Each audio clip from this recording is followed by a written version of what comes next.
showed a lot of energy. That damn game wore my ass out. And I didn't do anything but just have my heart racing on all the time. So what's going on? Y'all go ask them up. Coach, kind of going off of that. Sorry, Grant, go ahead. Sam, for you all, during this streak, you all found different ways to lose, and you've seen Thanks for reminding me, Grant, because we almost found the way again. At the same time, how gratifying and what's that feeling like for you as a coach when you see the guys after a game like this, in which it was very similar to some of the losses you had, but they just sort of found a way to end this streak and under adverse circumstances? Well, we played better earlier, and we had a bigger lead, and we squandered it. We took it down to make it exciting. But, again, it's 54, 33, 80. That's the type of team we are, and that would put us in every game. I don't care what it is. If we get smarter, we'll stay on top of everybody. But we've got to cut out our mistakes. We make a lot of risky plays that I don't know where they come from.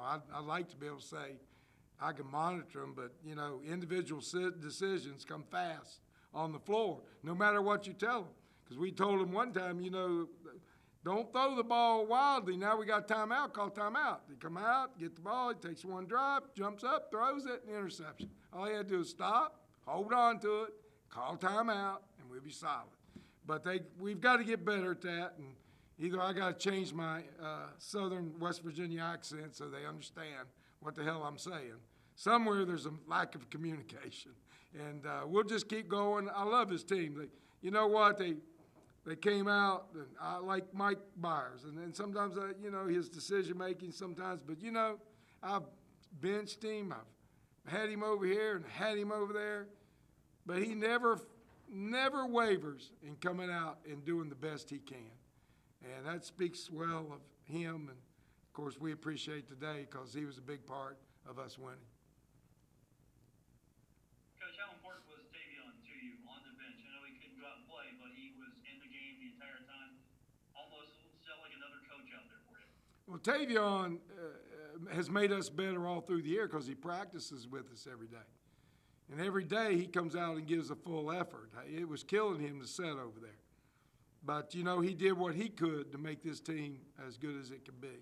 Tavion's a true leader. He's a rare athlete that's unselfish, plays hard, talented, nice young man. Those sometimes, with all those categories, it's hard to find in people these days. But he exudes all of that, and I'm totally appreciative of who he is. And we can't wait to get him back. Coach, kind of going off of that, Tavion out tonight. You guys kind of find out, I don't know when you found out, but Mike told us that, they found out around noon today. They had to adjust kind of quick. How reassuring is it, though, that you did see these younger guys step up the way they did tonight? Well, I looked out on the floor, and, they have several 5-6 year players. We got one, Michael Byers. George a little bit, but he didn't play. I don't know how many George played. George played 12 minutes. Kyle Braun's probably 3 years younger than all of them. You got Gorin's a sophomore, Obina's a sophomore, Andy's a sophomore, and they're looking at 5- and 6-year-old players. So at this age in life, a young man's life, the age of 18 and 25 is a huge. Each year is huge. So I was proud of him. I thought the Braun kid gave us a real good effort for a young man. And Toussaint, true freshman, played well, battled. Andy had a big game, and but I'm not bragging too much because I expect that from Andy. Andy is all of that and more. Obina had a nice game, but again, I don't brag that hard on Obina because I expect that. He's that good.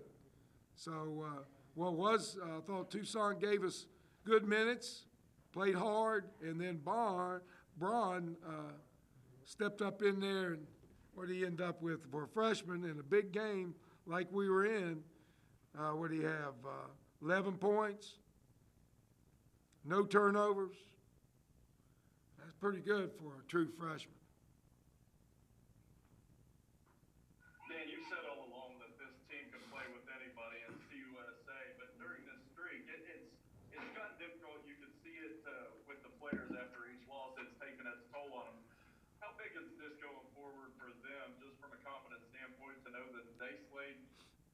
pretty much USA giants at this point of the year, and that they can play with everybody in the league. Well, that sounds good, but I don't think they ever thought they couldn't. I always think they thought they could. I do think we looked at the last game prior to. We looked at mistakes that led to baskets against, who did we play? I forget now. Middle. We're playing Middle. We looked at that, went on film. I put every one of them on there. 42 points they scored on Middle mistakes. Middle. Now, if I just told them, if you cut that, and let's say we didn't make any Middle mistakes, but they scored 50% of the time, which was high, because they really only scored about 42% without mistakes. We'd have beat them 20 points. So we have got to learn. I thought we did a great job till we got here to the end a little bit. We started, Kyle Braun fouled, and he knows. He fouled down there. No, they're bringing it in. I don't know exactly how many points, maybe 6 or 8 points. He fouls, and they go to the line and shoot 2 free throws. No time coming off the clock. It was less than a minute, I think, or right at a minute. And I'm going, those are the things that are killing us. But now it's a true freshman, and we'll be better. We threw the ball away. David Early didn't get it in and traveled. We just shooting ourselves in the foot. But I really believe in this team. They'll do better, and we will get better. We'll watch film, and we'll get better. And we got a chance. Like I said, we go into the tournament, we got a chance against anybody we play.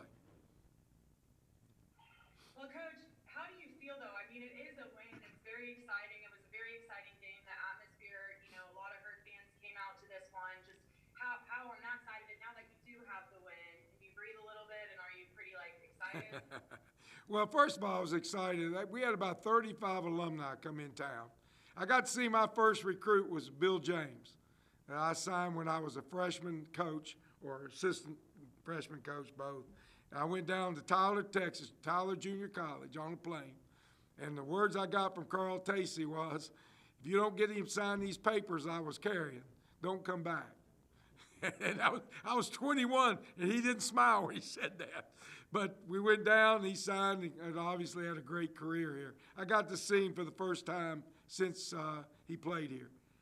We had Randy Knoll and a lot of guys back, and Barry Driscoll back in the days. Steve was there, and a lot of guys that back in the day where I was, and then Corny got his group together. And then we had our youngest group, which guys I coached here, Ryan Taylor, Loop, Kilgore, let me get them all. Ryan Taylor, Millen, Ott.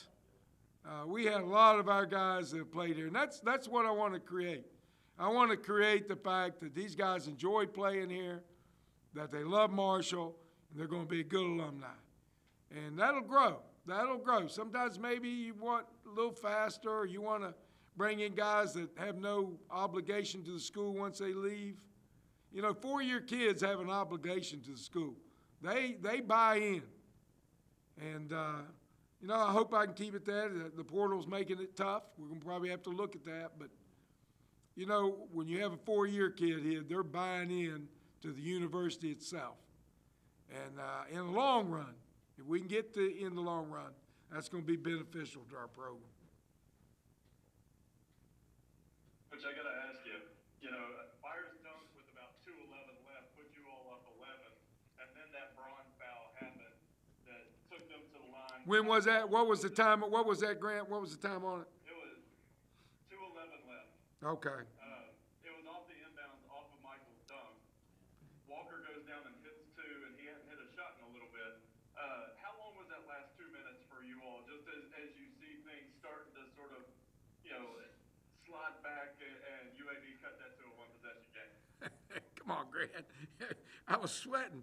I'm going to have to change underwear when I go home. I don't know. It ain't easy, Bubba. You want to win and you enjoy it. Now, don't get me wrong. I enjoy the competition, but I enjoy that moment that I have to sweat, that I have to worry. When I get away from it, believe me, it just fuels my juices. That's why I coach. Win or lose, that's why I coach.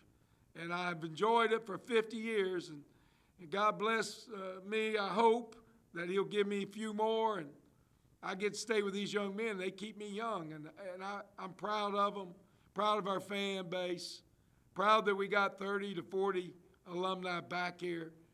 That's going to build now. We haven't had that. We've done a lot of rotate coaches. Well, you don't build anything. There's no real commitment back to the university. And if we can keep doing that, and I can hang in there, and the next guy comes in, keeps making it better than I did, listen, I'm going to cheer him. I hope he kills any record I have. Just bury it. Win it all. And that's what I'm trying to do, and appreciate not the ability, but the opportunity to do it. All right, guys, that's time for me I'm going to sleep better tonight. Appreciate it. Y'all have a good one. Congrats, guys. All right. Thanks, Coach.